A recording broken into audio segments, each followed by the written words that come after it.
শর্ত দিয়ে খোলা মনে আলোচনা সম্ভব নয়। জুনিয়র ডাক্তারদের শর্ত না মেনে পাল্টা আক্রমণ করেছেন রাজ্যের স্বাস্থ্য প্রতিমন্ত্রী চন্দ্রিমা ভট্টাচার্য। তিনি বলেছেন, শর্ত দিয়ে আলোচনা মানেই এর পেছনে রাজনীতি রয়েছে। বুধবার সন্ধ্যায় নবান্নের জুনিয়র ডাক্তারদের সঙ্গে আলোচনা করার জন্য মেইল করেছিলেন মুখ্য সচিব।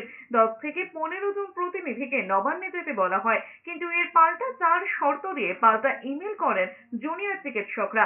এই আবহে সন্ধ্যে 7:30টার দিকে মন্ত্রী চন্দ্রিমা ভট্টাচার্য রাজ্যের ডিজি রাজীব কুমার এবং মুখ্য সচিব মনোজ পান্থের সাংবাদিক বৈঠক করেন। সেই বৈঠকে চন্দ্রিমা ভট্টাচার্য বলেছেন, অপরাধীদের শাস্তির জন্য শুধু মুখে বলা নয়, রাজ্য বিধানসভায় বিলও পাশ হয়েছে। তারপরেও একটি খোলামেলা আলোচনা চেয়েছিল রাজ্য, যেখানে চিকিৎসকদের সমস্ত অভাব অভিযোগ শুনতেন মুখ্যমন্ত্রী, কিন্তু তা মানা হয়নি। তিনি আরো বলেছেন, সাধারণ মানুষ যাতে চিকিৎসা পরিষেবা থেকে বঞ্চিত না হয় তার অনুরোধ বারবার করা হচ্ছে।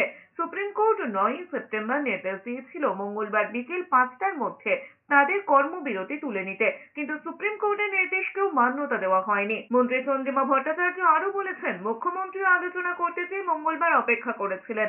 ভোর 3:45 মুখ্যমন্ত্রী দপ্তরে মেইল করা নিয়েও প্রশ্ন তুলেছেন মন্ত্রী চন্দ্রিমা ভট্টাচার্য। তার দাবি, এর পিছনে নিশ্চয়ই রাজনীতি লুকিয়ে রয়েছে। তা না হলে এই ধরনের ঘটনা প্রবাহ চলতো না।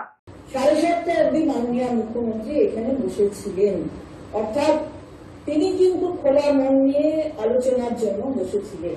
সেই মেইল কে কেন্দ্র করে একটি মেইল আসলো সিএমওতে ভোর 3:45।